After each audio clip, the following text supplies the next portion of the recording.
and truly underway, because that was another disappointing day for your former club. Yeah, very disappointing. Again, too many mistakes, and it doesn't really look like a team.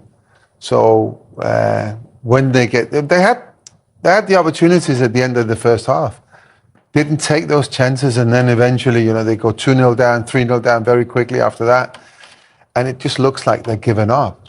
Just from that moment on, it just looked like the players individually tried to do something, I don't know, just to show them in a good light, but it's, again, just so disappointing. 3-0, 4 times they've conceded 3 goals. At home this season, and 2 of them now under Ruben Amorim. Let's have a look at the goals, Pete, because we'll start with the one I think that frustrates you the most. Another set play. Because it's simple, you just have to do your job. You get told what your job is, you do it in practice. Zerzi, I didn't mention that at half time, but of course he should be tied up. But Bruno's not in the right position. He should be there either blocking the space or heading the ball if it comes in low. What he does is he goes forward and then he's out of the game.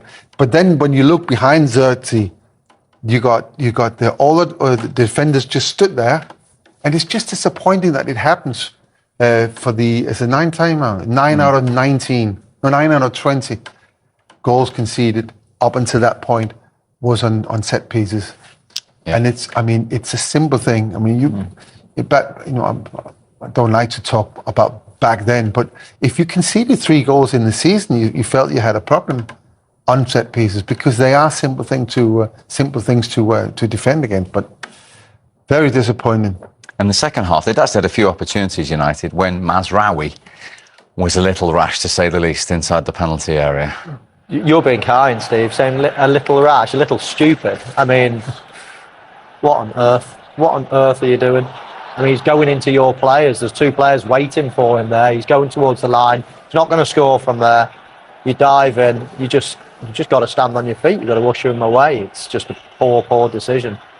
Clive Eart's got a fantastic penalty record, and he coolly slotted it away, probably watched the goalkeeper and then turned his foot into the other corner. So, and that was the sad thing for Manchester United nowadays is they go 1-0 down, 2-0 down. You never really think they're going to come back. It just doesn't happen. They're just not a very good team. But what Amorim's got to make sure now, that's not a wasted game. Everyone can say, oh yeah, 3-0, we lost, no points and all the rest of it. But it can't be a wasted. He'll be watching with eagle eyes and making sure that these players that are not performing, they won't put on a red shirt again. And he's got to be that brutal and that ruthless. So wasted. Yes, you might not get any points, but something will just sink in there and think, okay, that's fine. We'll see what happens in a couple of weeks or 5 or 6 months. We should give credit to your former club as well, and Semenyo, who you spoke about prior to kick-off, getting another goal. Lovely move again. So it's an amazing move. I think it just sums up Bournemouth, to be honest. And even if you take it back, it sums up Man United in terms of how they play and the commitment. Mainu could have sort of got rid of it, but just the goal, and you see Semenyo there. There's no movement really. He just sort of just backs off a little bit, just hits man a penalty spot. It's a great cross, and then just a nice clean contact and that. But they deserved it. But that man again, his numbers are good. 5 league goals. And they deserved it. They're the better team throughout. Man United just not good enough. Too easy to play against. And Manchester United next in action on Boxing Day. They go to Molineux. Wolves away.